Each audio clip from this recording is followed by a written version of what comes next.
പിള്ളേർക്ക് പരാതി എന്നും ഡിന്നറിന് ചപ്പാത്തിയും കറിയും കഴിച്ചിട്ട് മടുത്തുന്നത്. എന്നാൽ പിന്നെ മാറ്റി പിടിക്കാം, വെറൈറ്റി അല്ലേ വേണ്ടത്. ഇപ്പോൾ കാണിച്ചു തരാം. ഒരു ചട്ടിയിലേക്ക് ഇതാ കുറച്ച് എണ്ണ ഒഴിച്ചിട്ട് ഇഞ്ചി വെളുത്തുള്ളി പച്ചമുളക് ഇട്ടിട്ട് ഇതാ കുറച്ച് ഉള്ളി ഇട്ടിട്ട് വഴറ്റിയെടുക്കുക. പിന്നെ നമ്മുടെ ഫ്രിഡ്ജിൽ കണ്ട പച്ചക്കറികളെല്ലാം പെറുക്കിയെടുത്തോളൂ. ഞാൻ അവിടെ ക്യാരറ്റ്, ക്യാപ്സിക്കം, ക്യാബേജ് എല്ലാം എടുത്തിട്ടുണ്ട്. എല്ലാം നല്ല നീളത്തിൽ അങ്ങോട്ട് അരിഞ്ഞ് നുറുക്കിയെടുത്ത് ഇതാ ഒരു മുട്ട എടുത്തിട്ട് ഒരു ഓംലേറ്റ് ആക്കി പൊരിച്ചിട്ട് അതും നീളത്തിൽ അരിഞ്ഞിട്ട് ഇട്ടോളൂ കേട്ടോ. മുട്ട അല്ലാണ്ട് എന്താ പരിപാടി അല്ലേ. അപ്പോൾ അതിലേക്ക് കുറച്ച് എരിയും പുളിയൊക്കെ വേണ്ട. അപ്പോൾ കുറച്ച് കുരുമുളക് പൊടി, കുറച്ച് ചിക്കൻ മസാലപ്പൊടി, കുറച്ച് ഗരം മസാലപ്പൊടി, അങ്ങനെ കണ്ട് എല്ലാ പൊടികളും കൊണ്ട് ഇട്ടോളൂ.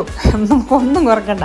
പിന്നെ അതാ നമ്മുടെ ചപ്പാത്തി കുറച്ച് എടുത്തിട്ട് ഇതാ ചുരുട്ടി പിടിച്ചിട്ട് ഇതുപോലെ നൂഡിൽസ് പോലെ ഇങ്ങനെ നീളത്തിൽ അരിഞ്ഞെടുക്കുക കേട്ടോ. എന്നിട്ട് നമ്മുടെ വെജിറ്റബിൾസിൽ ഇട്ടിട്ട് അങ്ങോട്ട് ഇളക്കി അങ്ങ് മറിക്കുക. കുറച്ച് ഡ്രൈ ആയി തോന്നും. അപ്പോൾ അത് കുറച്ച് നമ്മുടെ ഫ്രിഡ്ജിൽ പോയിട്ട് കുറച്ച് സോസ് എടുത്തിട്ട് ഇതുപോലെ കുറച്ച് ടൊമാറ്റോ സോസ്, കുറച്ച് സോയാ സോസ് അങ്ങനെ വാരി വെതറി ഇങ്ങോട്ട് ഒഴിക്കുക. പിള്ളേർക്ക് സോസ് പറഞ്ഞാൽ ഭയങ്കര ഇഷ്ടമല്ലേ. അപ്പോൾ അതാ പിന്നെ അതാ കുറച്ച് മല്ലിയില, കുറച്ച് കുരുമുളക് പൊടി, ഒട്ടും കുറയ്ക്കേണ്ട. സംഭവം റെഡി. ചൂടോടെ അങ്ങോട്ട് വിളമ്പി കൊടുത്തിട്ടുണ്ടല്ലോ. പച്ചക്കറി കഴിക്കാത്ത ഏത് കുട്ടികളും നൈസായിട്ട് കഴിച്ചോളൂ.